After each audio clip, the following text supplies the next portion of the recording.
Welcome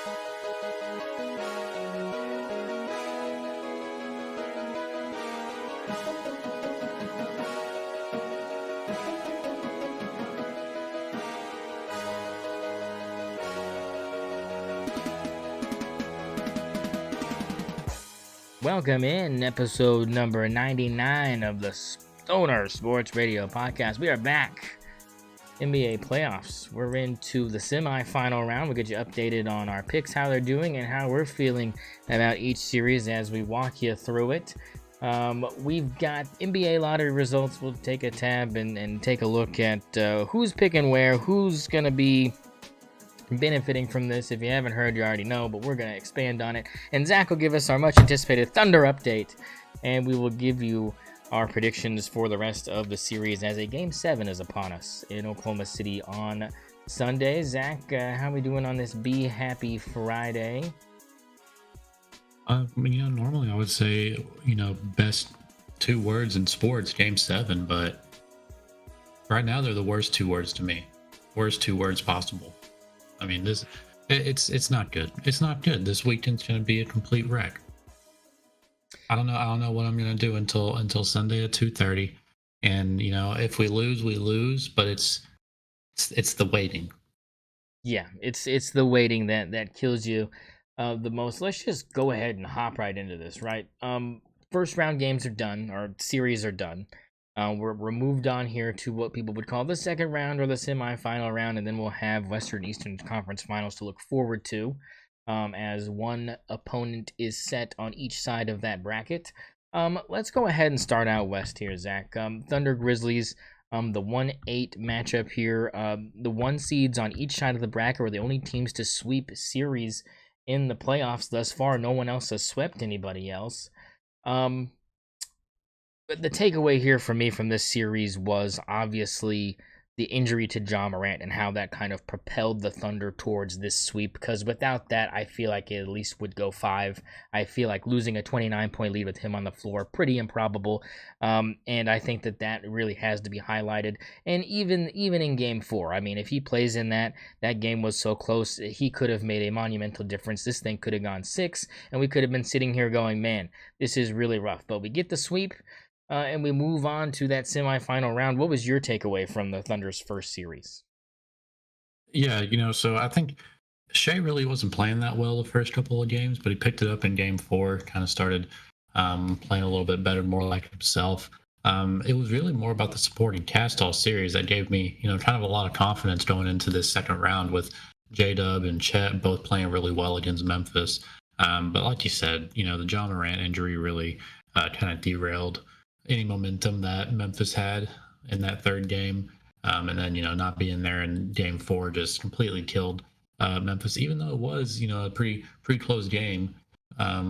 So yeah, it was the better team won. I don't think there was any doubt that Oklahoma City was going to win this series.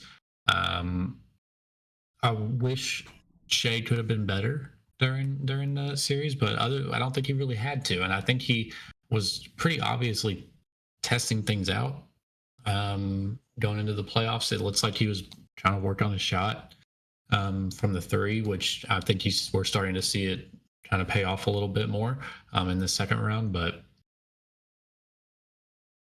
not really much to say about this Grizzlies team. They're just not that good, and especially without Ja Morant, just not a team not a team that can't play at a high level without him, to be honest.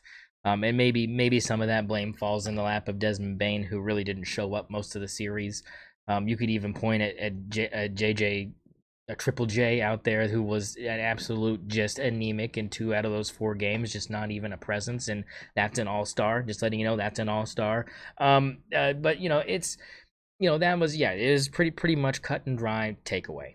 At the bottom, we had Rockets Warriors here. Both of us chose the Warriors to advance in this series. We both kind of agreed that the Rockets are kind of who the Thunder were last season. They're still trying to build around these young guys, and we kind of knew that maybe Steph and them would get the upper hand, but it did go 7, Zach. This was a 7-game series, and the Warriors had to take it on the Rockets' home floor.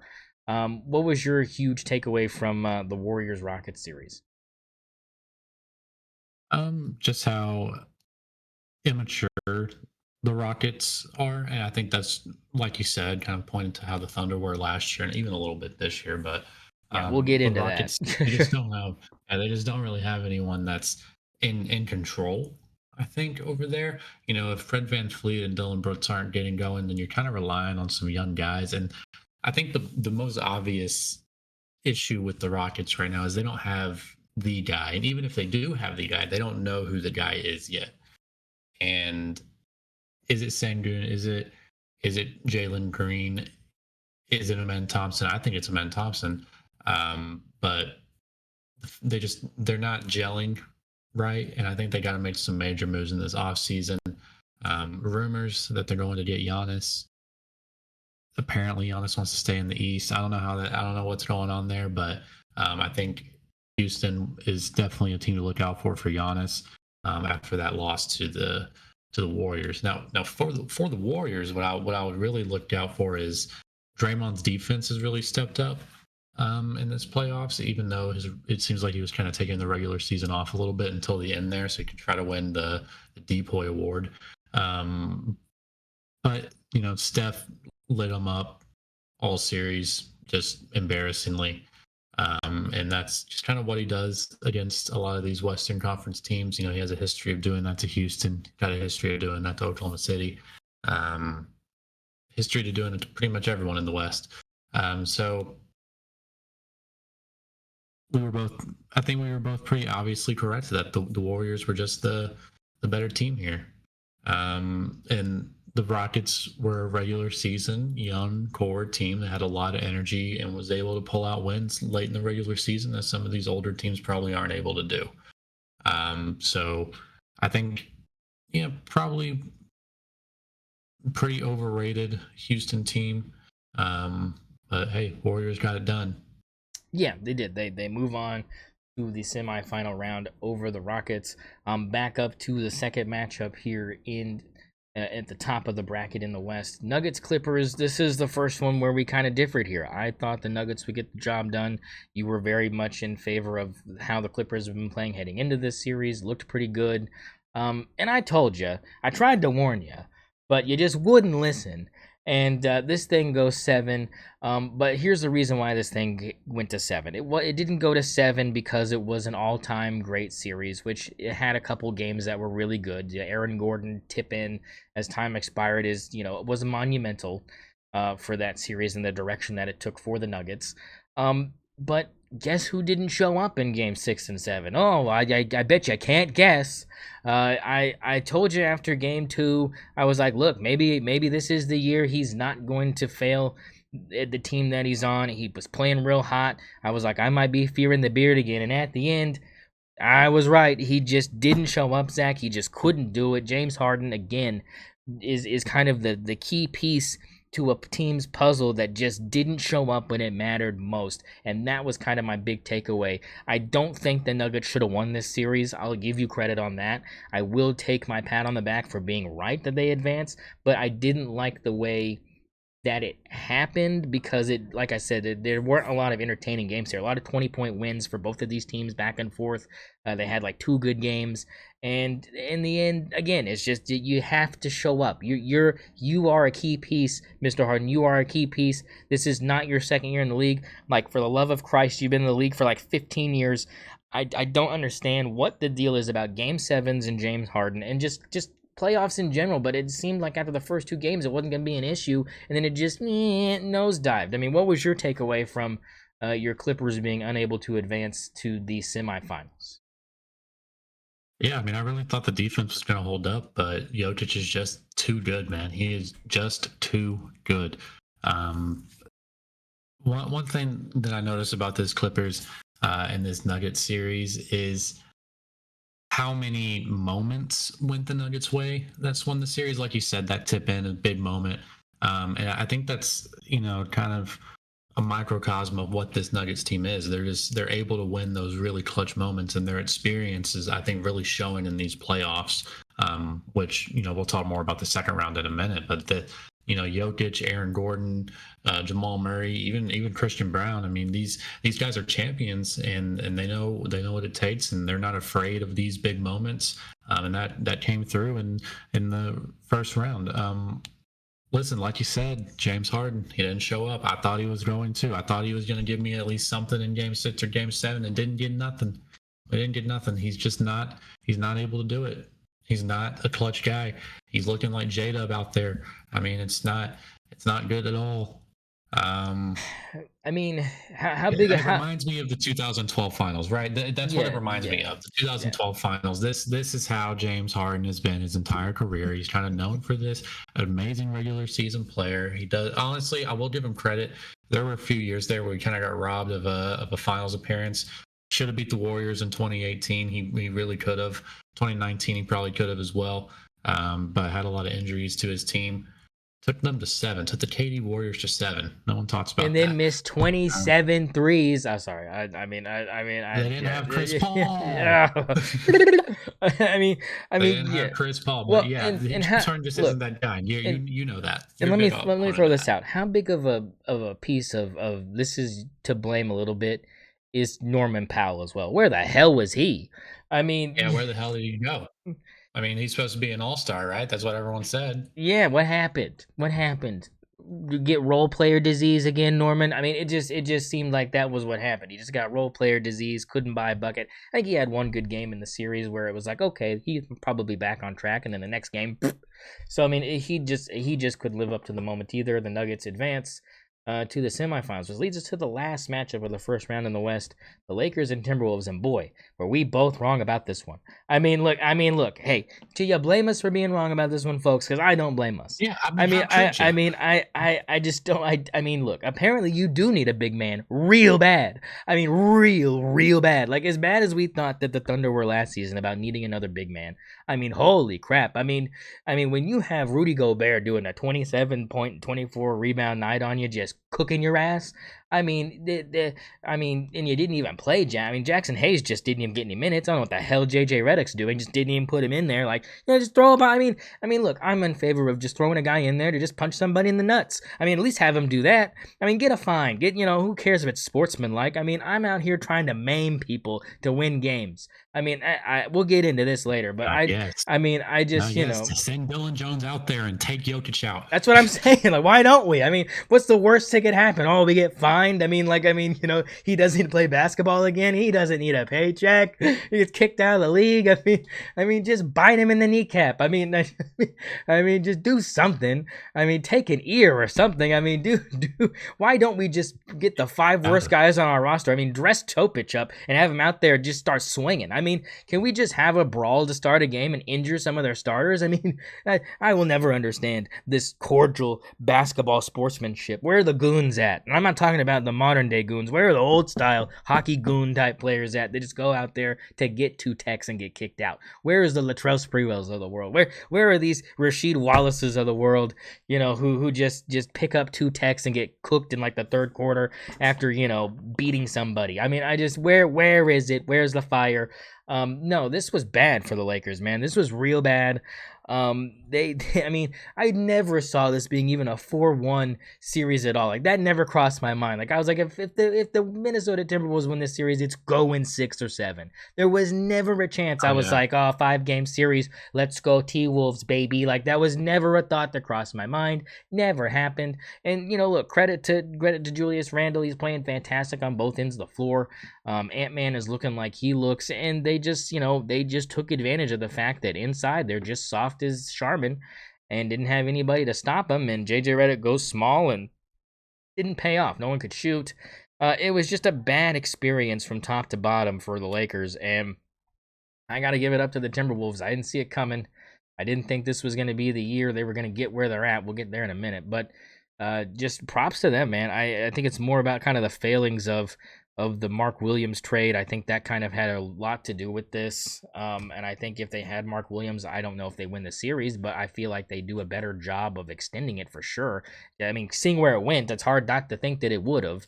But I just didn't understand kind of the coaching mechanisms of not playing Jackson Hayes. I didn't feel I don't know why you didn't. I mean, it just didn't make sense to me. I mean, was it really that bad?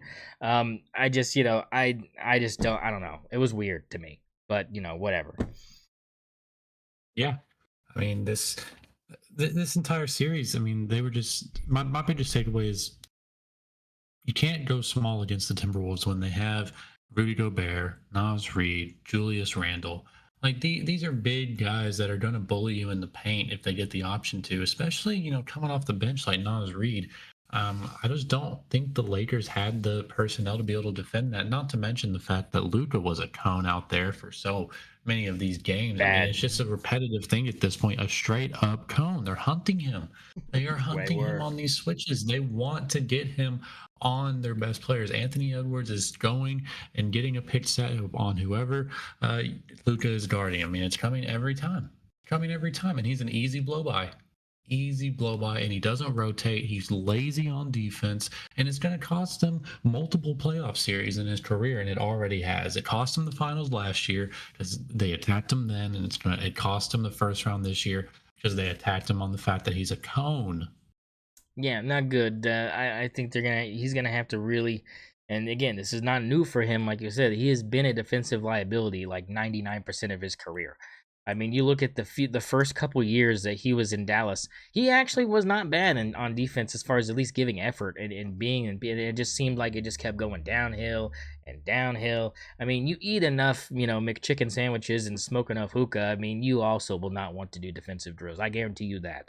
But I just don't know how much truth there is with that really being the impact, other than just him being this one-sided player. I don't know if he'll ever be back to what he could have been defensively, especially with the fact is, I mean, I know he's 26, but that ain't no spring chicken in NBA years. You know what I'm saying? Like that's your No, prime. This is your prime. It's all downhill from here, brother. You're over 25. It's all downhill from here. So I mean, I think he needs to recognize that if there's any time to step up workout regimens, defensive drills, this is it, because you're looking at a window of being, able to try to get some of that quickness back, and you're not gonna be able to stay in shape as well and stuff like that. I know you're spending millions of dollars on your body probably. I'm sure LeBron's got him on some regiment because he won't stand for that shit. But it's just, it just is what it is, and the Timberwolves move on, and you have a 6-7 matchup in the second round of the Western Conference playoffs, which a lot of people didn't see happening, especially if you look over the East, where we're hopping over now. Eastern Conference here. Let's start at the top here, Zach. Cavs, Heat. I thought the Heat were going to give the Cavs at least a couple of good games, and they just, they kind of fell apart in this series. They had their chances, I'll give them that, but it just didn't work out for them. Just too much, too quick, too much, and the Cavs sweep them. And again, Cavs and Thunder, the two teams that sweep their series in the opening round, and the only teams to still serve somebody a sweep. What was your takeaway from the Cavs just kind of rolling over the Heat? yeah, I mean the Heat aren't a good team. They're just not. They don't have Jimmy Butler anymore. They're just not a good team. They shouldn't really have been in those playoffs. They just won the play-in games. I mean, I told you it was going to be a sweep. I told you. Yeah. I mean, this Cavs team was I just so much better than believed this in Miami Eric team. Spoelstra. I'm sorry, Eric. Yeah, he can't. He just doesn't have the guys. He just doesn't have Yeah. the guys, They man. needed to Like play it's Jamie not fair. Jaquez more. Where was JJ at, man? Where's Jaime Jaquez at, He's man? he's he's just not that good anymore either. Yeah, I'm sad about that. I really liked him. Yeah, this team needs to commit to the tank. Yeah, It's time.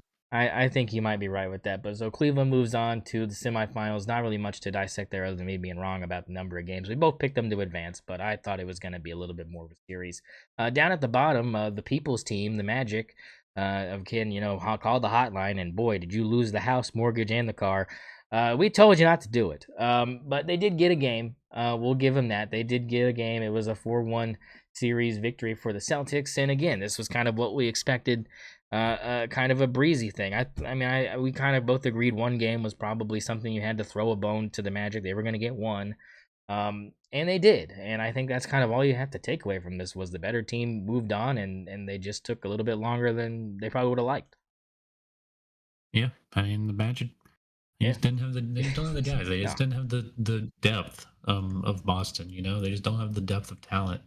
Um, yeah, Yeah. there's nothing really to say about that series. Now, watch out for the Magic. next year. Especially with Jason Tatum now having an Achilles tear. I mean, Yeah, we'll get to that. uh, Orlando might be something to deal with next year, especially if they can make a couple moves in the offseason. Hey, you know what's interesting? You know what's really interesting? Giannis says that he wants to go to a team in the East, and that's like apparently a report. He also wants to go to a state with no income tax, and if I'm correct, I don't think Florida has income They tax. do So not. Orlando might be able to go and get Giannis. Orlando, Miami, those are teams to look out for. Yeah, Saying. I wouldn't be surprised if one of those was on the list for intriguing places Giannis would like to go. Um, let's go to the Pacers Bucks. You have the Pacers advancing in this series. I decided to play devil's advocate and go Bucks because I thought having Damian Lillard back in this lineup for Milwaukee would change how this is going to pan out. Because if he wasn't going to play, I was going to be on board with you saying the Pacers probably have this just because lack of him going to be too much for Giannis to overcome by himself. And, that was definitely the case through the first couple games. You saw that. And then Damian Lillard comes back and nothing really changed. And he got hurt again. And it's like, oh, like that's not good. And it was just kind of over at that point. 4-1, Pacers move on. And if you would have told me that was what was going to happen to Damian Lillard, I would have told you I wouldn't have picked him. But it is what it is. I'm wrong. I'll own that. But I was not surprised the way this series ended with what happened to Milwaukee over the course of those 5 games. Yeah.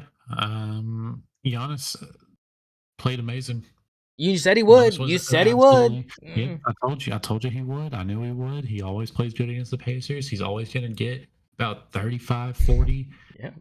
12 to 15 rebounds. Like he eats against the Pacers, but the problem is you don't have Damian Lillard for some of that series. You just don't match up well with the Pacers. They're just too big, and Giannis can't guard everybody. Tyrese Halliburton is looking like the best point guard in the Eastern Conference. I'm going to say it right now. He is the best point guard in the Eastern Conference, and I'm including Jalen Brunson in Overrated. that conversation. I'm including Overrated. Jalen Brunson in this conversation. I think Overrated. Tyrese Halliburton might be the most underrated player in the NBA. I mean, the way he's been playing in these playoffs is amazing. He had some game winners. This Been good. it's a beautiful playoff run that they're on right now. We'll get to the second round in a minute on the Pacers, but Yeah. I mean this Pacers team just ate against this Milwaukee team, and I mean there's nothing more to say about that. Tyrese Halliburton went crazy. He was able to get guys involved. Pascal Siakam, he gets limited by Giannis a little bit, but he still has a good series. Miles Turner is able to get out there and have a good series. Andrew Nemhard is out there playing like he can, TJ be a star role McConnell, player. baby. Exciting white AJ TJ McConnell, that's who we McConnell. like. That's there's something about him. He just plays the game the right way. Oh my gosh. Yeah, but look, like you said, Pacers better team there, especially without Damian Lillard. They move on to play the Cavs in that second round. Last matchup of the first round, another one that we were wrong on. We both took the young guns here. We really thought they looked really good heading into this series, and they didn't disappoint. I'll be honest, they didn't disappoint. This thing goes 6, and it was none of the games were easy, and they should have won Game 5. They did not, and they got robbed, and the NBA admitted they got robbed. Give it back to them, extend the series, make them replay it again. But it was just, that's just the way human error works sometimes. Knicks beat the Pistons in 6. They get it done, but I was very impressed from what I saw from the Pistons. To me, it looks like they're a team that's not going to be an easy out for the next 5-6 years. They're just not going to be an easy out when you're doing what they did with certified, in my opinion, role players and Tim Hardaway Jr. and Dennis Schroeder, who I know Dennis has started other places, but I feel like he's more of an off the bench guy, especially now, than he was early in his career. And we know Tim Hardaway Jr. has been just, epidemically off the bench for every team he's been on. But for this team, those are starters. And, that's one of those things where it's like, okay, yeah. And of course, Thompson, another young buck, Amon's brother, he looked good. Ozzer looked good. I like the way this team is constructed. Cade Cunningham did not disappoint, in my opinion. I think he had a very good series for what he was able to do. Had a couple games that were kind of iffy, but nothing that was abysmal that really raised a lot of red flags to me. I really did think that this had a chance to go 7 and that they would have a chance in New York to kind of give them a run for their money. It just didn't happen. Just too much Jalen Brunson, too much Cat. I mean, it was just, it was more of a showing from them than I kind of expected, to be honest, considering kind of this pedestal that the mainstream sports media had put kind of on the Knicks with kind of their makeup heading into this particular matchup. And I thought it was just a good opportunity for a team that, like everybody says, didn't know any better going into this series, and they kind of proved that. They hung with them for literally almost every game. They never led them by 20 or anything like that. So it was a very competitive series, and I enjoyed it. I didn't enjoy the result particularly because we were wrong, but I enjoyed watching the series. Yeah, I mean, my biggest takeaway is I think Cade Cunningham's going to turn into one of those guys. He pulling up the stats right here. He averaged 25, 9, and 8, Whew. or 25.9 assists and 8 rebounds in 6 games. He was just flat out spectacular for most of this series. He had, some inconsistencies. Yeah. A little bit later in the series. Getting 23 points. Yeah, I Instead mean, of 25, but it was never abysmally he also ugly. It was, it was never really that bad. In fact, his worst game was probably game 1, where he had 21 points, but he also had 12 assists that game. So he played a really good series. Best game probably game 2, 33, 12, and 3. Yeah, that's a lot. On 11 of 21 shooting. Like this guy is gonna be really dangerous in the next couple of years. Able to get 2 wins, against his Knicks team. That's really impressive. With Cade Cunningham leading the way. What is he? A third year player? Yeah, third year. Yeah, third year. Yeah, I mean this guy is. I mean, tell me, and I'm going to keep this theme going throughout because I have a bone to pick. But I mean, tell me you wouldn't trade J-Dub for him right now with the first round pick. With not even, I wouldn't even blink, and he'd be instantaneously taken in by the fans due to his Oklahoma State connection. I think that would also. I think there would be a lot of fans in favor of that, especially right now. But listen, Detroit's never going to give him up. No. That's never going to happen. It's never going to happen. He's stuck out there. He is out there, baby. Yeah. Forget about paying a mortgage. I mean, you bought that house. You're keeping that the rest of your career there. Like you ain't got no house somewhere else because I might be traded. Nah, you plant your seed there because you are growing. In Detroit, baby, you were up there in the city, making it happen. But yeah, good for the Knicks. I mean, they needed it. I do want to pull one more thing. Yeah, go ahead. I do want to pull one more thing here. Listen, they lost Game 6 by 3 points. Yeah, it was not a blowout. Hey, listen, we were a couple possessions away from Cade Cunningham taking this 7 and possibly being playing against the Boston Celtics right now. And who knows? Yeah, I mean, especially this situation going on. Who knows? I mean, but yeah, it was. You bring a very valid point about how close they were to possibly being an Eastern Conference Finals team, considering how this second round has unfolded for the Celtics. And let's just get into it, right? Cavs Pacers, the first semifinal matchup in the East. And look, I again very high on the Cavs and what they've done throughout the regular season, and I did like the matchups between the Thunder and the Cavs, watching those two teams go at it because they were very efficient during the regular season, very good defensively. They matched up well, and those games were highly entertaining. And I was really thinking that, maybe it's not crazy that these two teams could find themselves playing each other eventually here in the playoffs. But that's just not how it panned out, Zach. I mean, look, the Pacers didn't just steal game 1 at home. I don't understand the decision to sit 2 out of 3 super important guys on your roster when I feel like they could have gone. You know what I'm saying? I felt like the Cavs kind of deluded themselves into thinking they were playing with house money, and they were like, yeah, we can sit Mobley, we can sit Garland, we can sit Hunter, and we can still beat them. We're at home. We've done it before. Mitchell will lead us. Well, you didn't anticipate that Tyrese Halliburton was going to go straight buku bananas and end up taking that series 2-0 with a game winner in your face. I mean, that was especially the game that Donovan Mitchell was having, 40 plus. I mean, looking like that Donovan Mitchell that we know and love to watch play. I mean, he was going full Spider mode and was making it look good until that last 2 minutes. It was a monstrous collapse. And after that, it was like, okay, well, we're gonna, and then inexplicably, game 3, everybody's healthy. Okay, cool. Like that, I didn't get it.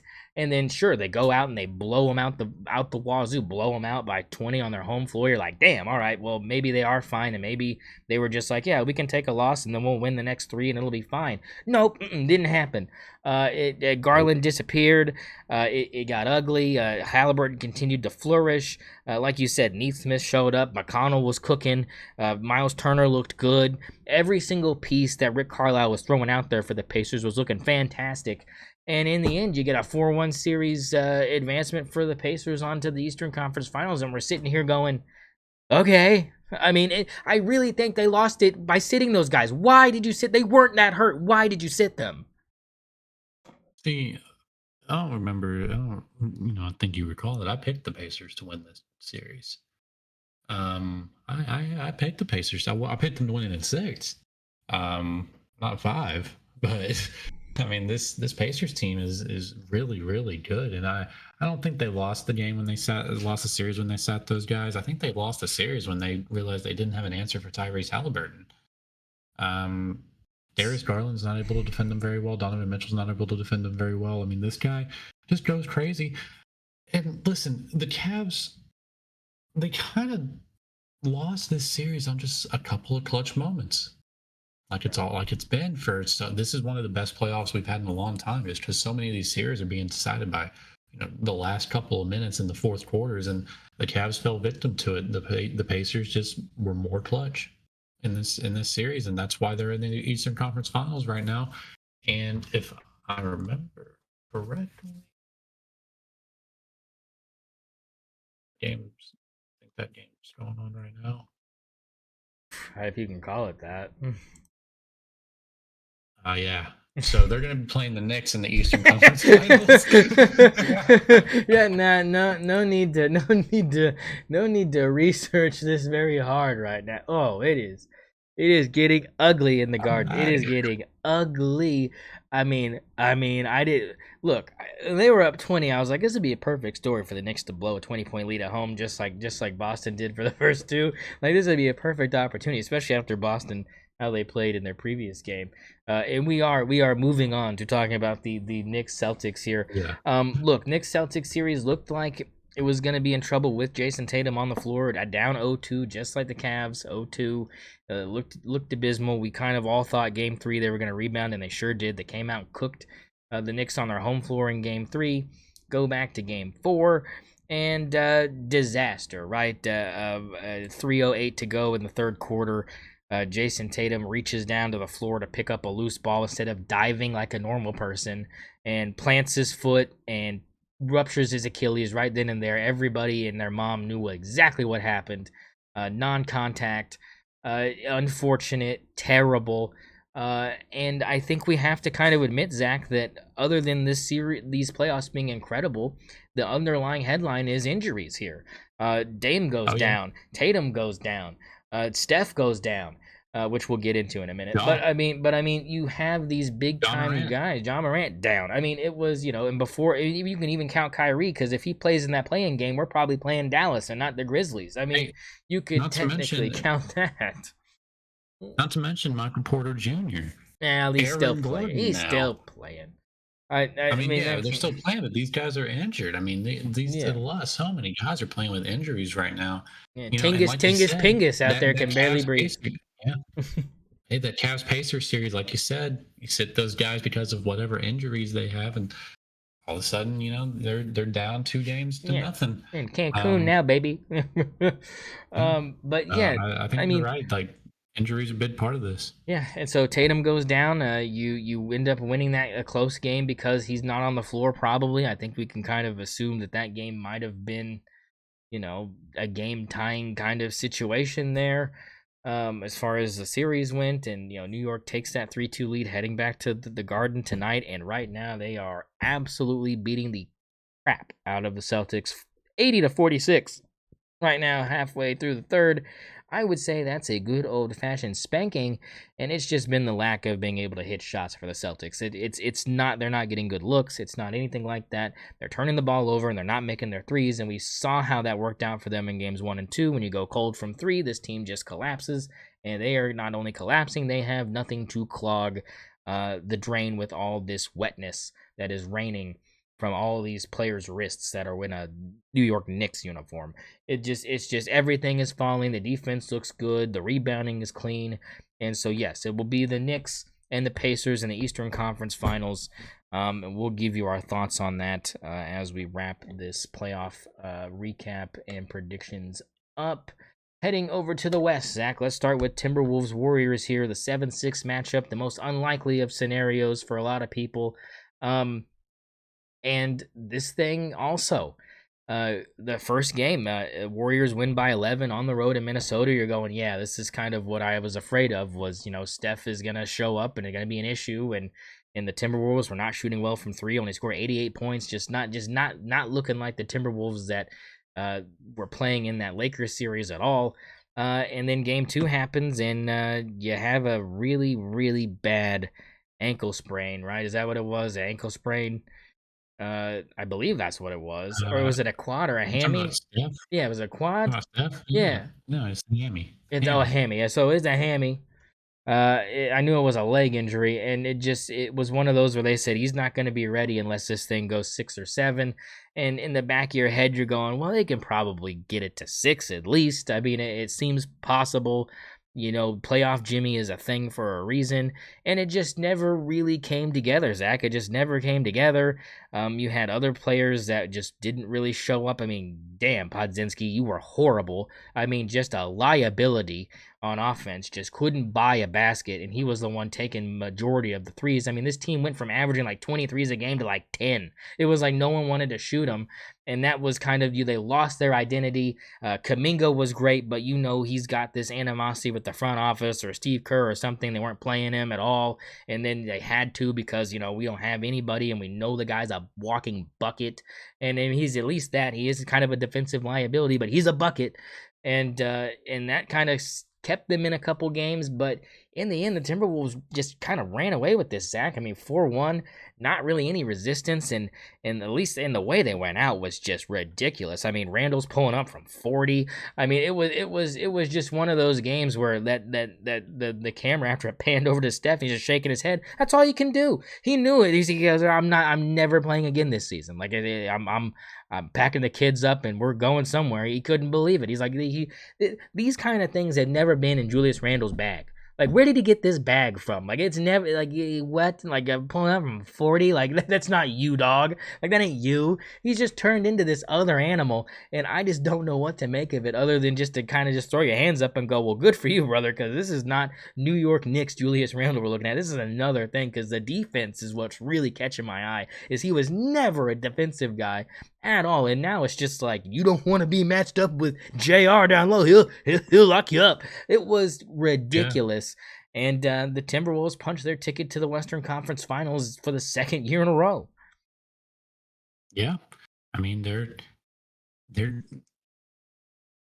a contender, and I mean after this Nuggets Thunder series that we're talk about in a minute, I don't see any reason why the Timberwolves shouldn't be favored against either of those teams. I mean, the Timberwolves are playing amazing right now in these playoffs. So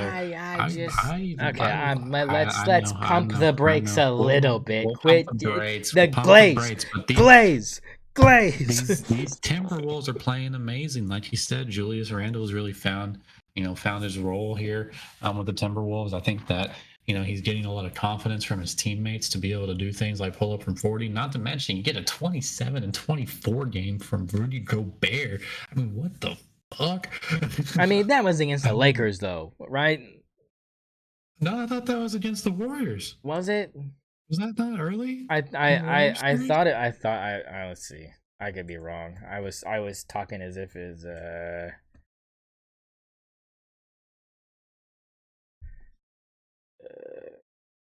April 30th. Yeah, it was the Lakers. It was the Lakers. Lakers game 5. Yeah, I was like, I thought that was the whole point of me yelling about them not having a big guy.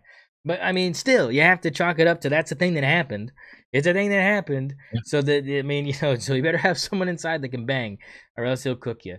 But yeah, no, I get the sentiment of trying to hop on this Timberwolves train, but I'll tell you why you're wrong after we kind of talk about this Thunder Nuggets series. So let's get into it.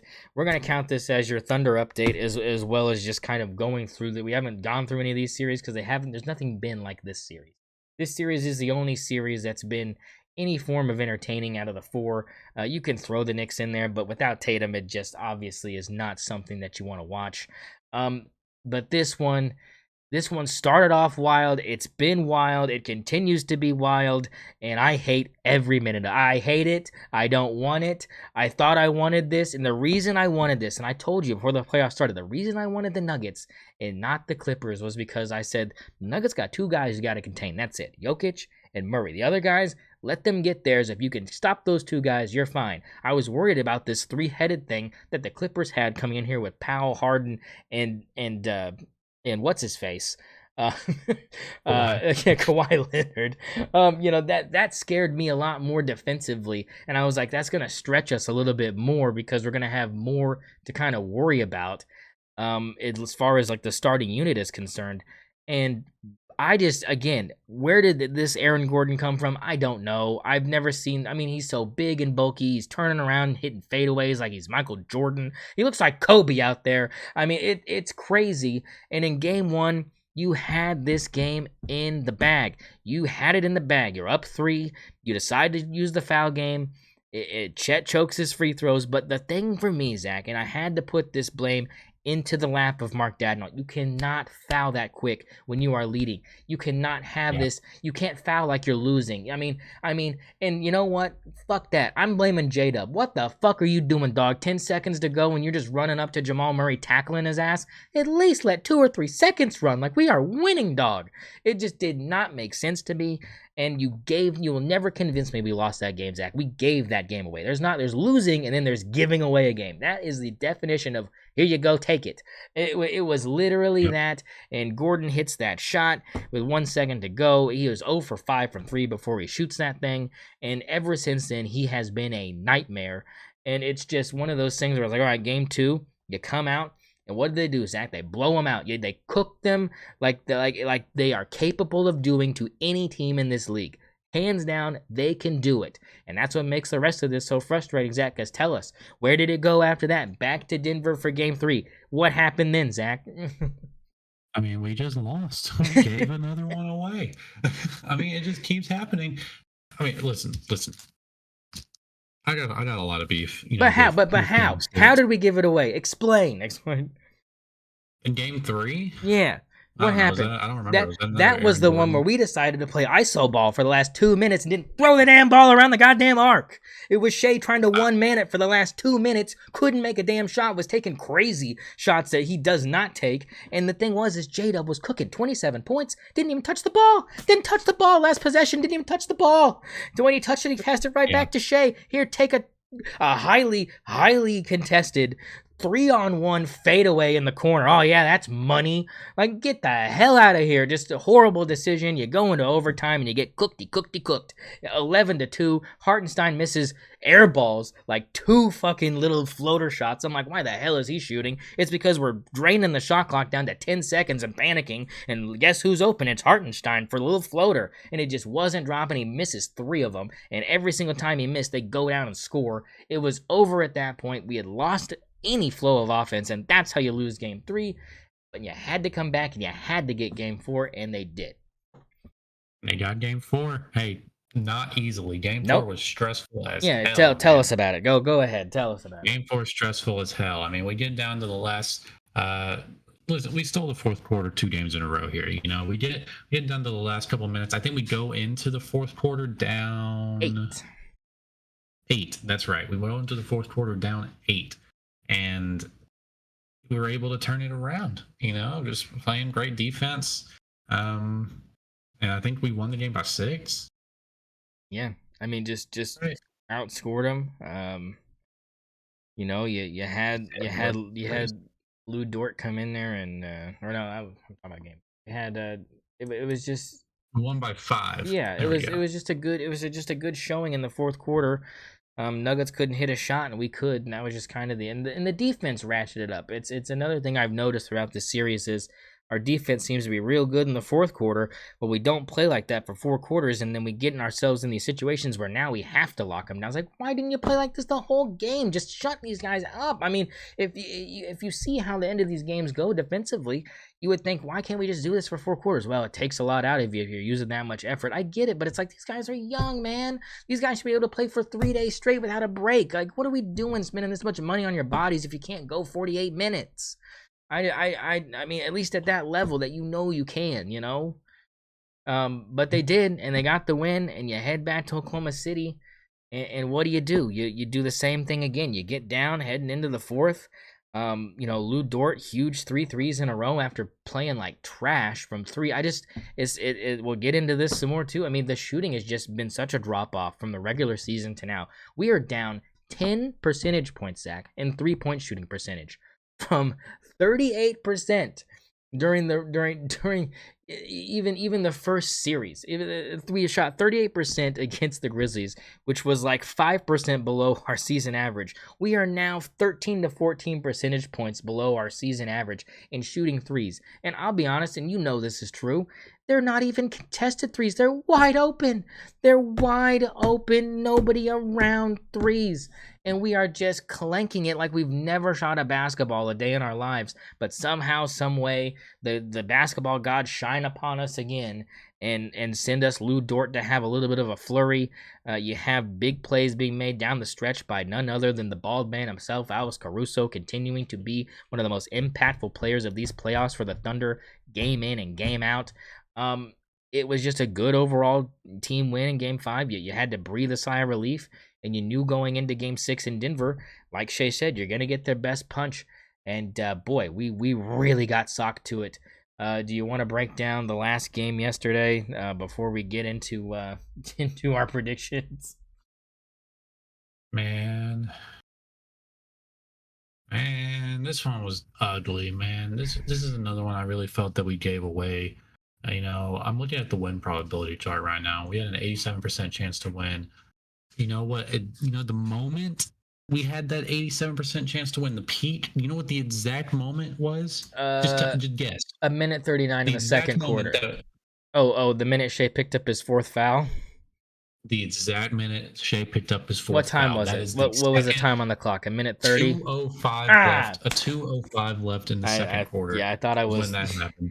And then what happened, Zach? We had Julian Strawther with 8 straight points. Oh, wait, never mind. You're right. It did happen at a minute 30. Oh boy, I'm locked in. I'm in the zone, baby. It was.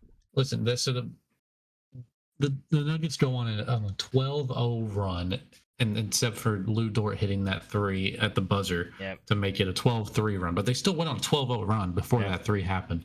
And I mean, this thing just got ugly quick after that. Denver doesn't start the third quarter well. OKC kind of builds a small lead up again. We get going. We're up by around 6. 7 here, 6 here, 3 here, 5 here, and then right when we get into the end of the third quarter, we just start missing every single shot we're taking. And you know who the main culprit is? It was J-Dub. J-Dub shot 3 of 16. He shot 3 of 16. He had 6 points. Julian Strawther had more points than Jalen Williams. Julian Strawther had more points in 4 minutes of gameplay than Jalen Williams had all game. This can't happen. It's unacceptable. It's just completely unacceptable. You can't. Right? Am I right? It's completely unacceptable. If that happens in Game 7, what are you doing as a front office and that happens in Game 7? Because I hear a lot of people saying, trade J-Dub. I don't agree with that. He's young. I don't agree with that. You can't.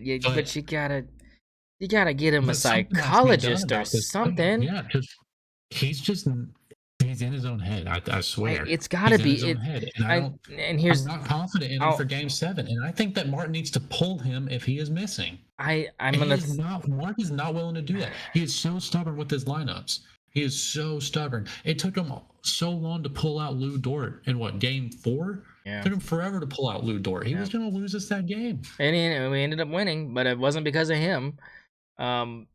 But yeah, no, I mean it's been the thing that Mark has been very stubborn about. And another thing I want to point out is this is um just this fact that J Dub, it's been rumored, and I don't know if I put any merit into this because it came from an idiot, and I don't really believe anything he has to say because he's in a bunch of circles and echo chambers that thrive on conspiracy theories.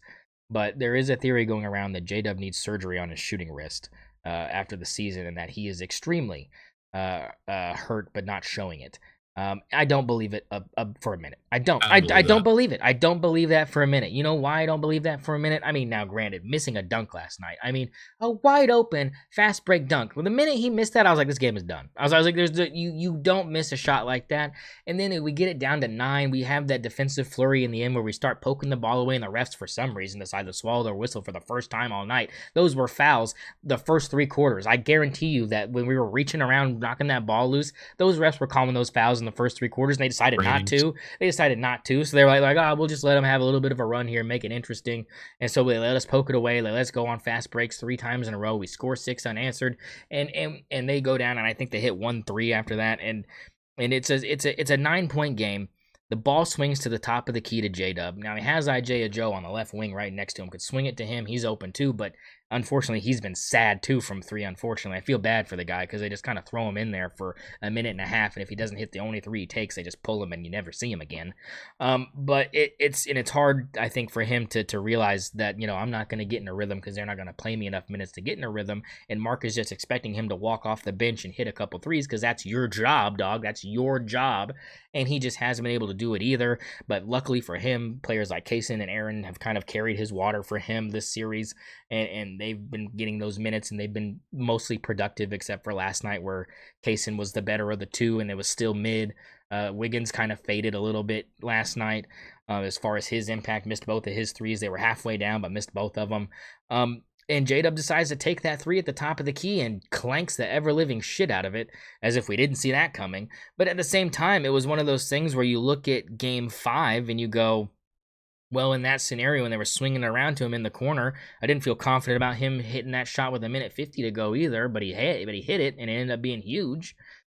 So I didn't really know if I should have gotten angry about that. It's like, I mean, because Yeah. in his head, Mark because these guys are young, and we've said this, it's more like a college team than a pro team because they're so young. They actually listen to Mark, other than these veteran players that have been around the league that just kind of sit during timeouts and look around while the coach is writing stuff and like they don't care. These guys are locked into what Mark has to say. They're bought in because they're so young and they believe in him and they realize his basketball IQ and knowledge, and they actually listen. And so I think in J-Dub's head, properly, I don't have a problem with this, is Mark in the back of his head going, just keep shooting it, man. Like, eventually they're going to go in. Like, analytics will say they're going to go in, even if you're having a horrible night. You know what you're capable of. If the next one doesn't go in, so be it. And I think he does have that approach, which is why you see these games where his shot, like, his production as far as, like, shots he's taking have not really dipped because he's not losing his confidence, which it might be detrimental at this point because the shooting is so bad, but it does encourage me that he is not being timid. He is still stepping up in those moments and being like, this one could go in, and I like that. It just didn't. And I kind of feel like, should he have swung that ball to Joe and let him shoot it? It might not have gone in anyways, but it's one of those things where it's like, do you hate on somebody for not recognizing that it's not their night, or do you tip your cap to the fact that Mark's been able to instill this mentality on not just him, but like 99% of the team, that even if you're missing 5 or 6 shots, the next one could go in, just keep shooting it. I don't know where you stand on that argument. I'm kind of bittersweet about that because if he hits it, it's down to 6 with 1:45 to go. I feel like that, and the Nuggets, when things get tight, they kind of a little bit too. Yeah. So, I mean, I felt really good if that shot goes in, then we probably could have maybe pulled that thing out, surprisingly. But after he missed that shot and they went down and Russell made that layup to make it back up to 11, I was like, it's over. Yeah, it was over at that point. Um, yeah, I mean, there's not much to say about game 6 other than the fact that we just couldn't hit shots. Yeah. And I'm kind of with the mentality that they will eventually go in. Yeah. Shot variance is real. I think it's part of the reason we lost to the Mavs last year. And it's the reason that we're shooting 27% from 3 in this game. But hey, it happens. I mean, think about we actually mentioned it earlier. The game where the Rockets missed 27 straight threes. Like that was not we missed that was 13 straight. really not Yeah. likely. Like that was not likely at all. Like that shouldn't have happened, considering how well that team shot Oh threes. yeah. And that's just a thing that happens sometimes. And I think that the Thunder just kind of gotten some bad luck here. You're not used to Aaron Wiggins going 0-4 from three. That's not something that usually happens. You're not used to Isaiah Joe going 0-2. J-Dub going 0-4. I mean, So I mean that's what I was not saying. good shots, It's a man. lot of misses, and the thing is they're good looks too. It's not like these are contested looks with a guy in your face. They're wide open. They're looks you've been getting all season. You've been knocking them down all season. I mean, you start thinking about do they have the yips? They don't have the yips. I mean, is that what this is? I mean, I just don't believe it. I feel like this team is mentally tougher. And the thing is all the things you're saying, the Nuggets could say about the 3 losses they've gotten. It's the same thing. They've gotten cold Oh yeah, in that's why it's spots. 3-3. Yeah, I mean they gotten cold in spots where they've been like they have like 6 or 7 wide open baseline threes in Game 5 that they missed in that fourth quarter, like wide open. No one Yeah, was around Peyton Watson, no one around Christian Braun, and they're clanking them. I mean, after 3 quarters of being scared when they get the ball, it seems like in the fourth quarter the role players kind of start to get a little tight, and that's why I kind of like the way this Game 7 could play out for the Thunder. So let's talk about it real quick. Game 7, 2:30 Central, 3:30 Eastern, 1:30 Pacific. I should say 12:30 Pacific, 1:30 Mountain Time for you Denver Nuggets fans out there. I mean, what is your expectations for Game 7? I'm gonna be honest. I don't think Aaron Gordon's playing. Um, Hammy. He's got a hammy strain. You don't play when you got a hammy strain. You don't. That's why Steph was sitting. If Aaron Gordon does play, holy shit, he's a warrior. But Yeah, defensive I don't think that. liability. Yeah. Yeah, I don't think he's gonna be able to play very well, even if he Well, does play. and Because your hammy shot's strains gonna are no be joke. fucked. Yeah, your shot's gonna be fucked too. You have to jump. Yeah. So I think he sits this game. Let's probably let Julian Strother come in. Man, listen. Game 6 did not leave me confident at all. Understandable. This whole series hasn't left me confident at all. But I'm gonna be honest. I think the Thunder are gonna win in a blowout. I really do. I think it's gonna be like a 30-point win, 30, 40-point win. I'm serious. I just my soul needs that. My soul the needs shooting it. the shooting was so bad. Not just Game 6, but we are lucky we won Game 4 and Game 5. We better not be taking any days off. We better be shooting jump shots right now. We better be shooting jump shots. Where's the live stream of the Thunder practice facility? I need to see players shooting now. I need to have literally nonstop. I mean, just because, like you're saying, I mean, look, if Gordon doesn't play, and I think me and you are both right about this, he's not going to. I just don't think there's any way.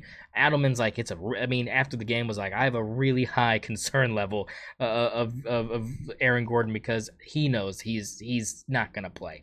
I think the in doubt part is like you said, they're trying to give it the Warrior mentality. You do have 2 days, but this is not a 2-day get over it injury, and Steph will tell you that.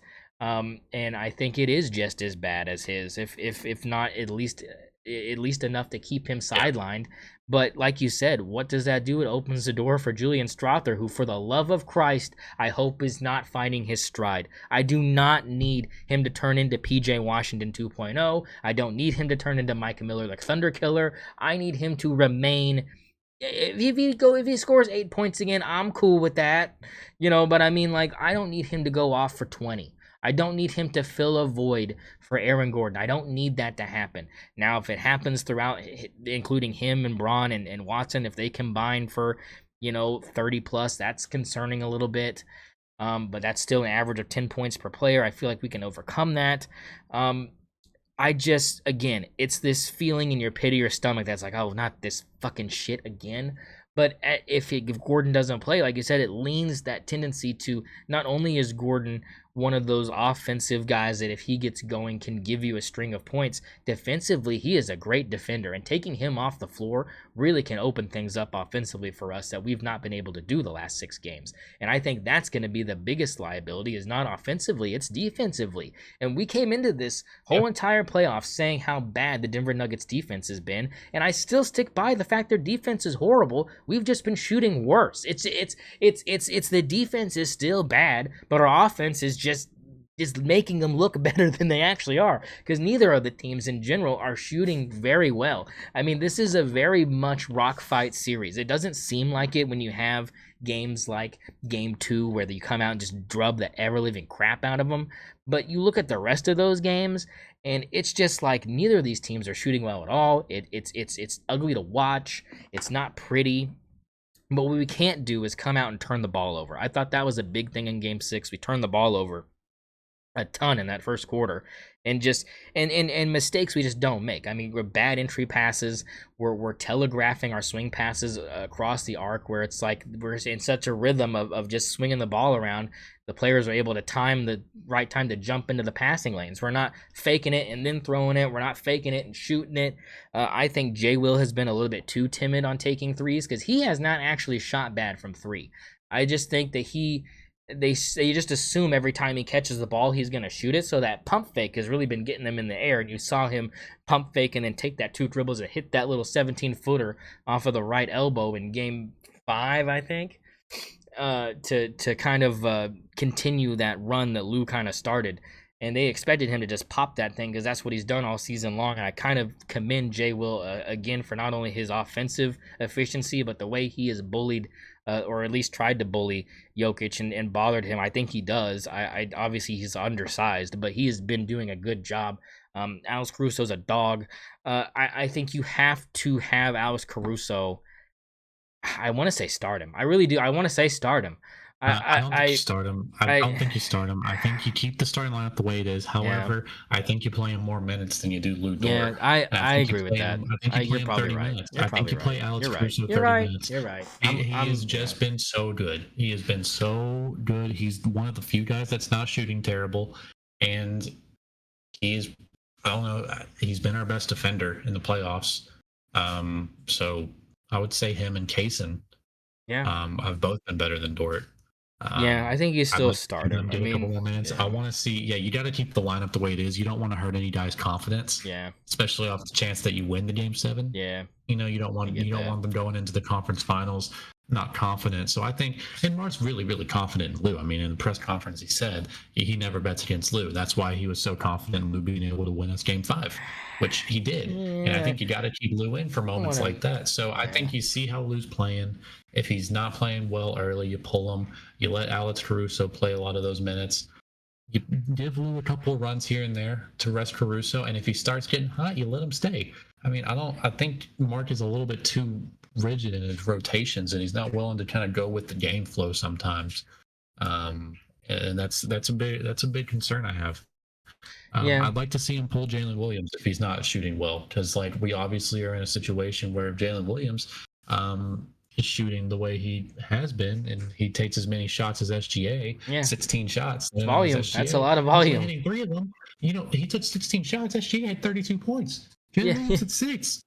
I mean, like, so bad. That can't be a thing. It just can't be a thing. So I think you got to be willing to move on from those guys early if it comes to that. I don't think you have to, move on from them until you start going down, 6-7 points. Then it's like, okay, they're not producing on offense. If they're, causing turnovers, childish turnovers, missing dunks, I mean, just terrible things from J-Dub I've been seeing, then you got to turn to, I would say, Caruso and Kaysen, or Caruso and Aaron Wiggins, and, start getting that line. I really do think the best lineup that we've been having this playoffs, and this is a lineup that includes J-Dub, although I think it can also not include J-Dub.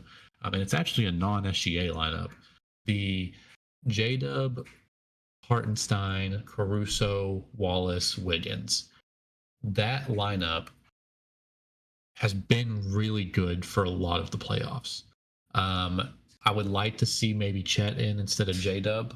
But however, J-Dub is kind of the leader of that lineup, and he's kind of Yeah. organizing the ball. And Yeah. listen, I don't want to say J-Dub had a completely terrible game. I mean, he looked horrible because he was missing all of his shots, but he had 10 assists Yeah, and I 7 mean, rebounds. I I mean, mean, like it was, he it was still a wasn't, decent yeah, playmaker, and he was a really good defender still. He had 3 yes, steals. yeah, This guy was still a good defender, but he just was such a liability on the scoring end of offense and the ball handling end. Like, he got his 10 assists, but he also had 3 turnovers. Like, I think the pressure got to him. So I think you got to see if the home crowd gives him confidence it should. to be able to go out there. And I really think that he's going to go out there and do it. I have faith in J-Dub.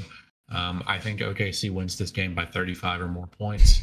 I'm serious. I'm I mean, they serious. I'm not even could, but joking. you could have said that about any Yeah, like game I after think we're game gonna two. see. No, I think we're gonna see. I think we're gonna see a repeat of game 2. Our Cause, shooting has been and terrible, and here's we the, are bound to have another. We're bound to have a good yeah, shooting game. It's just inevitable. If we don't have it in game 7, then we're gonna lose. yeah, So we either 100%. have a good shooting game or we don't. And if we have a good shooting game, we're winning by 35. So, especially if Aaron Gordon's not playing, man, they just don't have the guys. Like Yeah. they played like 6 fucking guys, dude. Well, Like, but you can't let Julian Strother become the guy. You can't let that happen. yeah. That's what scares me the most is I hate these stories about these guys that get going late like he did and really making an impact and really putting the game, kind of understandably out of reach at certain points. I mean, it's and then what happens is then Adelman's now forced to throw him into a lineup to get more minutes, and he feels confident in him because of what he did the last game. So he's probably going to at least double his minutes, I would assume. I can't think of anybody else that's going to take those minutes. Maybe Russell, but Russell's been so bad. Thank Christ. Dayton Watson. I'm so glad that I hope Russell plays the whole game. Can they just have Russell play the whole game? Because my boy is a double agent. They were up by 12. They put him in for 2 minutes. My man throws 3 turnovers in a row and shoots a horrible shot. I mean, he pulled him immediately because Adelman's even said you just got to kind of know when to pull Russ. I mean, it was he was showing signs of double agent. Like, I mean, maybe he wants to kind of throw Oklahoma City one more bone here. It seemed like he was trying to help us out a little bit, but. So I kind of hope we see a little bit more of Russell because it seems to breed good things for the most part for us, unfortunately for Denver. But I do think that he'll probably get a little bit more minutes. But I think, like you said, it'll probably be Watson and Strother getting a majority of Gordon's minutes if he doesn't play. And I think me and you both agree, most likely. I think 89% sure he's not going to play. I might even creep into the 90s. But, I mean, if he does try to do it, I think it'll be not for long.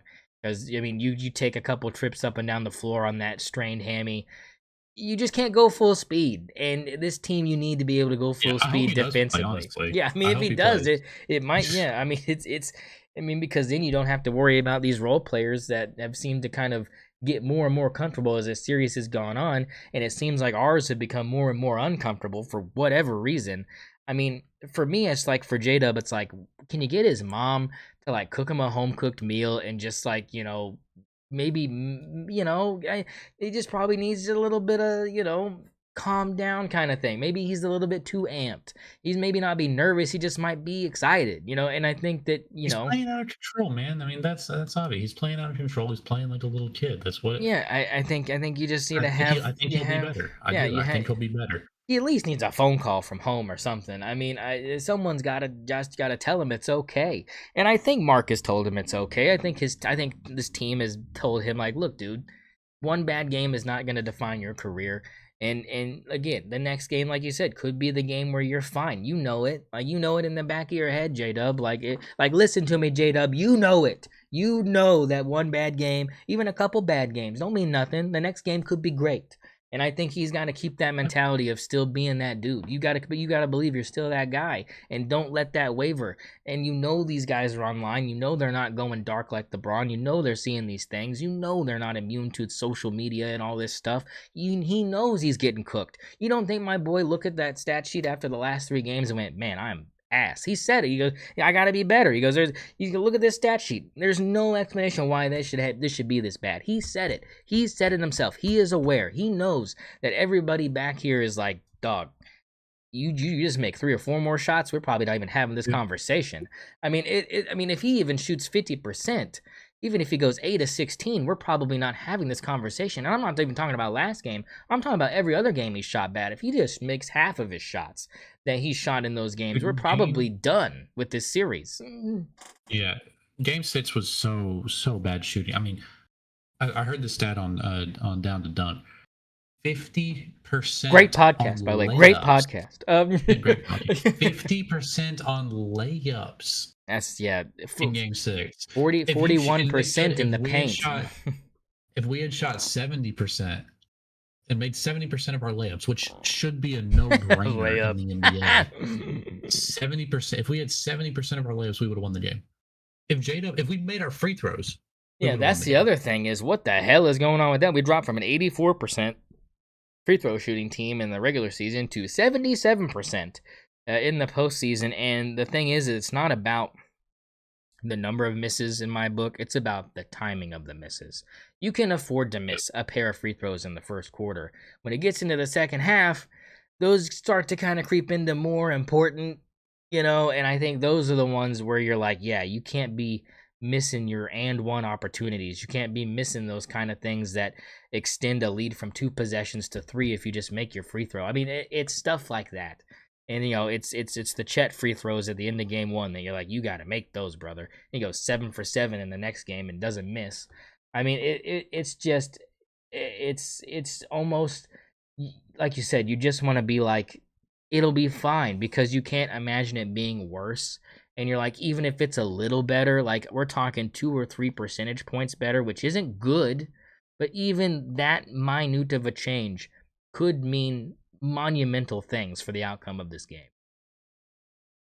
Yeah, I think the Aaron Gordon news really has swung my confidence a lot. I mean, it should. I mean, and I do believe it is bad. I do believe it's not great, and I do believe David Adelman. I don't think he's a good liar. And obviously I believe in Shams. I think Shams, I don't like the wording of doubt. I don't know if I think he's going to be more than just doubtful. I think he's probably going to be listed as out. But I think listed as game to games right now. They're not going to decide until the day of the game. Probably they're probably going to keep because they're going to keep us busy still acting as if he's gonna play because that's just a coaching. Everybody does that. So I do a coaching decision thing. He's probably gonna suit up. He's probably gonna be active. He's probably gonna warm up. You'll probably see him out there taking shots. I mean, like you said, I wouldn't even be surprised if he tried to give it a go and just we blow past him on a couple layups or dunks and they pull him. I mean, he shoots one shot and lands probably, wrong. I think it's probably a situation if it's a close game at the end. Yeah, maybe. Well, maybe let him go in close at the end. So you're going with Thunder W, right? That's your prediction. Thunder W, easy. Thunder big W. I think J-Dub's gonna have a big game. I think SGA's gonna have a big game. I'm betting on the J-Dub bounce back. I really am. I just don't. It's impossible for him to shoot that bad, and I want him to keep shooting. I do. I'm taking the Nuggets. I'm taking the Nuggets because every time I've taken the Thunder, they have lost. So I'm taking the Nuggets. Bad juju. Come on, baby. I mean, you don't understand. I've been betting on the Nuggets for like the last 3 out of the 4 last games because like last night I bet the over on all the Nuggets 3-pointers there because they're all set at 1.5, and I bet the over on every single one, and the only one that didn't hit was Russell. Everybody else got 2 because I knew how that game was going to go for the role players. They were going to hit their threes at home. I'm hoping they don't. I really want the Thunder to win this game. They should win this game, especially if Aaron Gordon plays. They should, but I'm picking the Nuggets because I'm bad luck. So I'm going to pick the Nuggets to put us to bed on our home floor. Jokic drops a 50 ball. Murray drops 25, and J-Dub goes 1 of 30 from the floor. I just, no, you know what? F that. Shea and Dub combined 2 for 50 from the floor. Chet drops 26 and 10. You have Lou Dort drop 15 points and 5 rebounds and 6 assists, and we just look just bad. And obviously, I want all of the opposite things to happen. But look, if we want to take a gamble here and say Thunder Timberwolves in the Western Conference Finals, give me Thunder in 5. I do. I think if we can shut down Jokic and Murray, Ant-Man and Randall are no problem. Jaden Daniels don't scare me. Nas Reed is scary. Yeah, I think this is the I series mean, that not tests us. Nas Reed is the scariest role player they've got because that release is so quick, and because he's a big guy, more likely to be left open, not even on purpose, just the way the ball rotates for Minnesota. They do a really good job. I think that. I mean, look, it could go 6. I'll give the Timberwolves that, but I just think that we have too much for them to contain. People want to throw out the regular season games we had against them. They don't mean nothing to me. From what I've seen from this team, it's not even the same team out there. So why does any of that shit matter? I hate that I hate I'm wrong about the fact that I thought this team could carry the regular season and put it into the playoffs. I really feel stupid about that. I just thought those things are things that you can't change, and me and you have both said it. They're not getting any different looks. They're still getting wide open looks. Their offense still is the same offense they were running all regular season. They're just not hitting the shots. So that's the biggest difference. And I think, like you said, if they can just get them shots to fall, we're in the finals, no doubt about it. And it's not even close. I don't think the Timberwolves can hang with us. They just can't. Our defense is too good, and it has been the one thing that's been consistent this whole entire playoffs is the defense has been good. Now, you can sell me on the fact that for 3.5 quarters last night, the defense was horrible, but I'm not good. It's not as bad.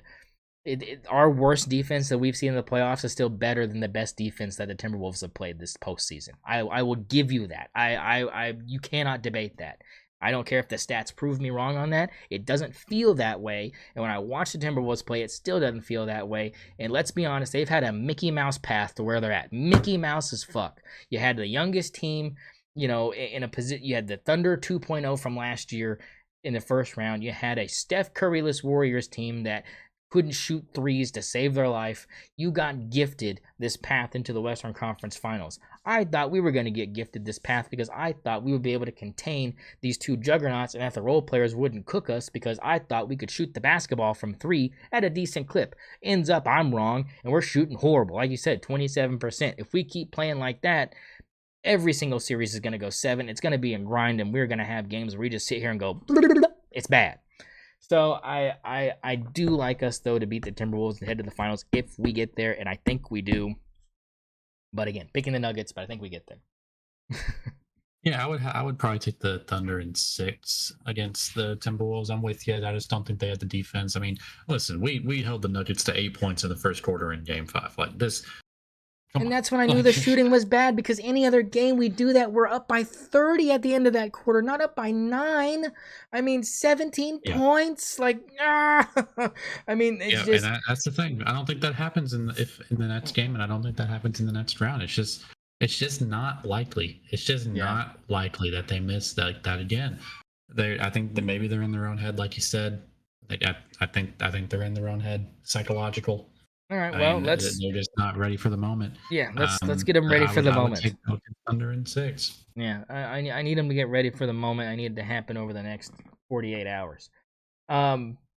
Knicks Pacers, it's final. Knicks beat the Celtics 119-81, a thrashing in the Garden. Game 1 is on Wednesday? No. Yeah, Wednesday, May 21st, Wednesday, is game 1 of the Eastern Conference Finals. So a little bit of a break here. You got 4 days of break. Obviously, the Pacers have had 5 or 6 days of break. I mean, who do you like in this series? I really do, in this particular instance, like the Pacers, the way they've been playing. I do too. How many games do I want to pick the Pacers in? I'll give them 6. I say Pacers in 6. Pacers to the NBA Finals. Give me Pacers in 6. Your thoughts?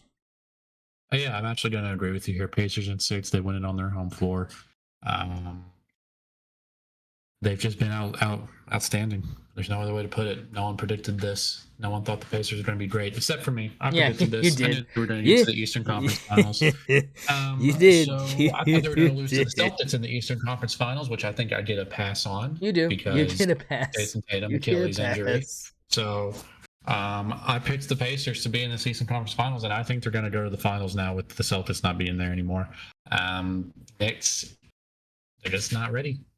Yeah, I kind of agree with you. I think the Knicks are a really talented team. I just think that the Pacers defense is really, really good. Not to say the Celtics defense They're just hasn't. playing as a unit, man. Yeah, they Just just playing as a unit. it's team basketball, and I kind of want Adam Silver's worst nightmare to happen. I kind of want Thunder Pacers in a finals. I want a ratings disaster, because here's the thing: is it might be a ratings disaster, but that series is gonna go 6 at least. I mean, this is a series that if the Thunder play the Pacers, it could easily go 6.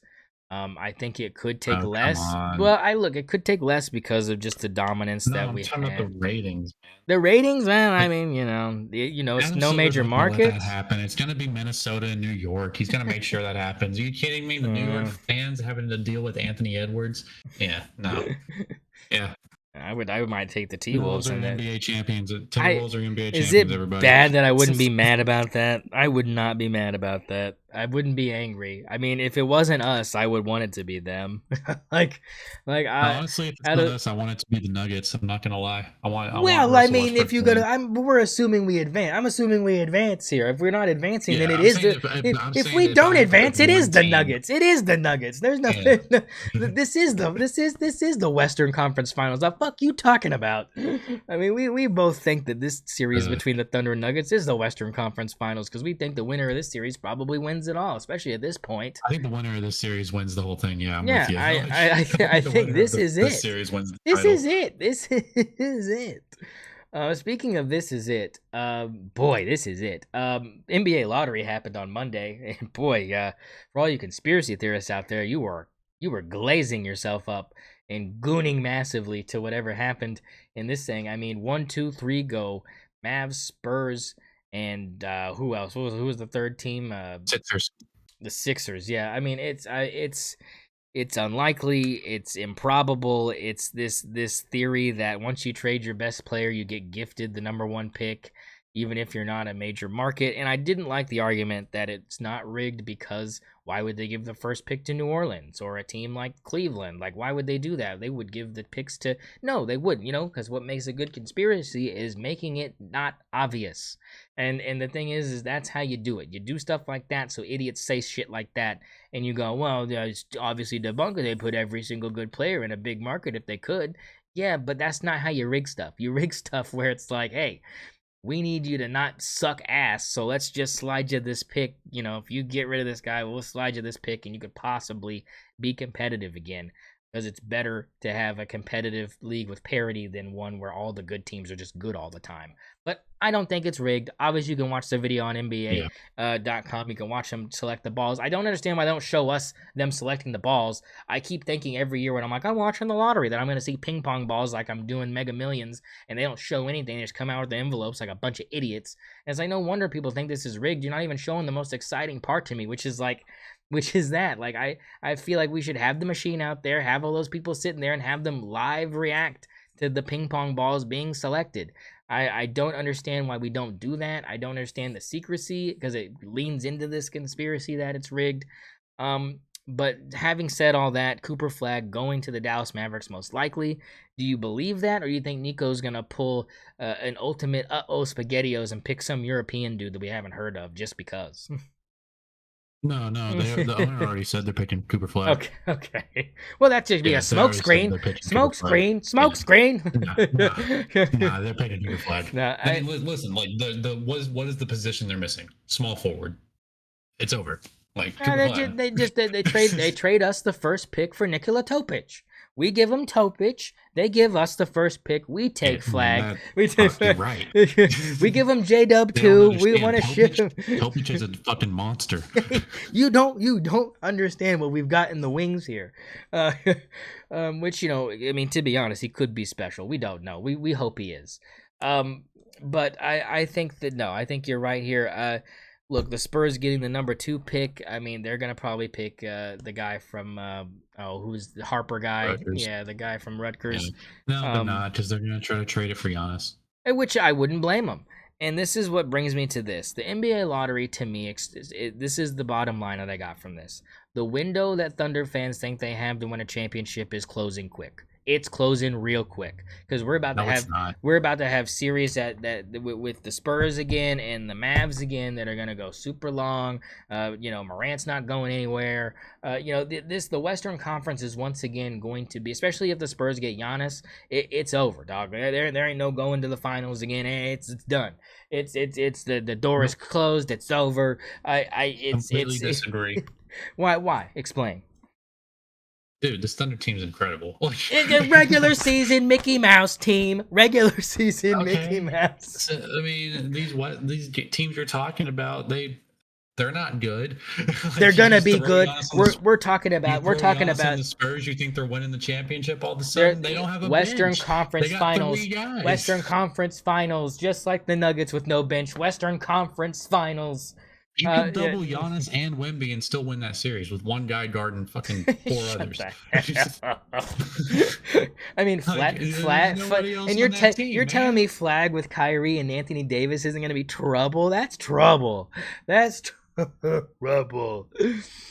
I mean, I'm more worried about the Mavs than other teams. I mean, okay, at least you'll admit that. You mentioned, I'm more worried about them for sure because they already have a championship roster. Yeah. The problem is they won't have Kyrie until the end of next season. That's all the time you need him. The time you're gonna need him. By the time that you get Kyrie, he's gonna be 36. Anthony Davis is gonna be 33 or whatever. and they'll still win both playing games to get the 8 seed and knock us out in the first round. I'm wrong. They're older than that. Are they older than that? No shot. They got to be older than that. Kyrie Irving, you said he was what? You said 36. How old is he? He's 30. He's 33 right now. Yeah, so shut the hell up. That means Anthony Davis is 34. Oh, he's 31. He's 32. Oh, yeah, they're going to be old. Still, they're going to be 30. They're going to be 34, 33. They're getting up there. I mean, Kyrie's not going to be able to play like Kyrie for much longer. Come on. That's true. The way he plays, no, not a chance. So, personally, I don't think the Mavs are a championship contender. I think they're a playoff team. I think they're a tough playoff team, probably a second-round team. Yeah. I think you got to trade Kyrie, honestly, just because old health. He's old, and he's not going to play for. Trade him for Brunson. Trade him for Brunson. I mean, he might be able to come back by the All-Star break, which could be a situation where they make a deep playoff run. But yeah, that'd be the ultimate upside for them. And that's assuming that Anthony Davis makes it another season. True. That's another rarity. Any final thoughts before we get out of here? I mean, this is. I mean, other than the fact that we're just going to be twiddling our thumbs for the next 48 hours. Yeah, dude, I'm fucking terrified. I mean, look, I've never been so invested in a team like this. I mean, obviously, I'm invested in OU. I want to keep. I want to keep. This feels like OU to me right now. I want to keep my meter going. I've got more ideas I haven't even fleshed out yet. I want to keep my Andrew Schleck meter pristine. My goal was to have us. If you don't win this year, man. If we don't win this year, we're never gonna win. That's how I feel. Thought you just said that's not the case. Well, not because of those teams, but just in general. I mean, look. Oh yeah, in general. I'm not saying the Thunder. Oh, the Thunder are going to win the West, I think, multiple times. Oh, okay. You just say that, the Celtics are going to be problems, Pacers are going to be problems, Cavs are probably still going to be a little bit of a problem. I mean, the Pistons are on the come up. That's the realism. Realistically, we're going to win a couple of rings, but I do think this is the best shot the Thunder have ever had to win a ring. That includes 2012. This is the path. This is the path that's the easiest with the least resistance. I don't care if we have a Mickey Mouse ring. I want a parade.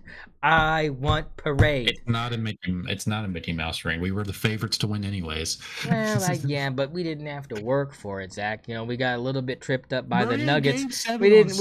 It was the Nuggets, man. They got 3 players. That's it. We're in a game 7 in a series that had 2 game winners for the Nuggets. Yeah, it should be 5-1 right now. It's time for us to hit a game winner. I don't want it to come down to that, but it's time for us to hit a game winner. Can you imagine Russ game 7 winner in the Pacers Center? I don't know whether against the Thunder. I think I might actually break my TV. I think it might be. I think it might get shot.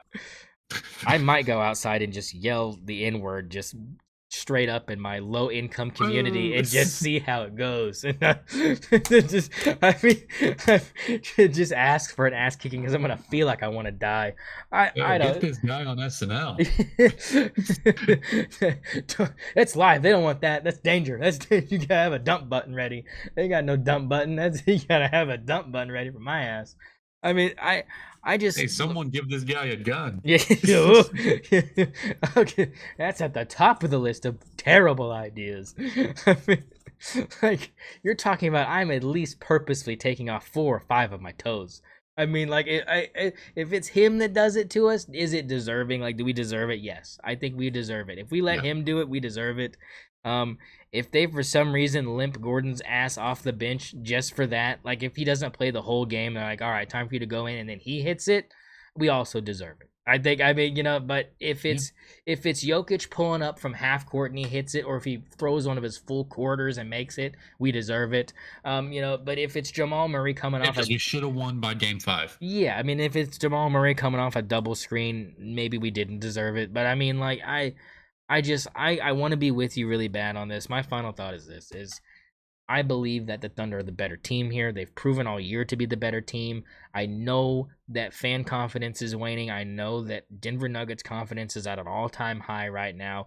They are going to come into this game on Sunday, and they are going to be ecstatic that they're even in this opportunity in the first place because they know they're not supposed to be here. Anybody with 2 brain cells knows that the Nuggets do not even deserve to be in this position, considering what this series has entailed as far as the games that the Thunder have literally given away. So I think that they're thinking they're lucky stars. They're ecstatic that they're in this position, and they know that they can do it. Even without Aaron Gordon, they know there's a path. And they're going to have the utmost confidence heading into this game, and we have got to snuff it out and snuff it out quick. We got to go on one of those 12-2 runs to start, but we can't let up on the gas. We can't let two back-to-back and ones after that and let them climb back into it. We have got to shut the door on them, and I swear to God, I really hope that the refs let us play. I hope this is not a ticky-tacky idiot fest. I don't need Shea in foul trouble again. I mean, for the love of God, I mean, that 4th foul was just a frustration foul anyways, 90 feet away from the basket. Game. That was the game, Jesus. Like, game. If he's on the floor for the last minute and 30 seconds, we don't lose a 12-point lead. I'll 100%. It would at least have been a 6-point lead going into the locker room. 9 if you count the Lou buzzer beater. But I mean, that whole thing was, and it didn't need to be the game. I went into halftime going, we got the lead.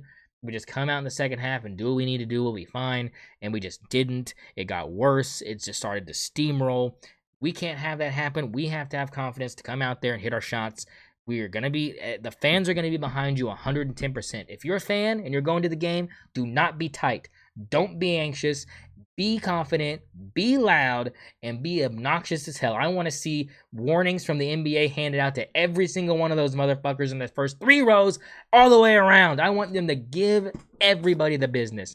I don't care who's reffing. I don't care if it's Ed Malloy. Tell Ed Malloy he still looks 13. I mean, I want you to absolutely get some sort of paperwork that says if you do this again, no more coming back. That's what kind of energy we need. And look, man, Thunder up. I want it to happen. And everyone knows I'm only picking the Nuggets because I want the Thunder to win really, really bad. Yeah. I mean, this is it, man. This is the season. Well, we'll be back. Episode 100 coming up. We'll have some fun stuff in store for that. Hopefully we have some more good news to pass along. Hopefully Thunder playoffs are still going on. We'll talk to you guys in a few days. Who knows? We're kind of just taking this kind of as it goes. We're kind of locked into NBA playoff basketball, but as you know, as the number of teams shrinks, there's a longer gap in between games. So we will definitely be back a little bit sooner than we have been because we just had game after game after game.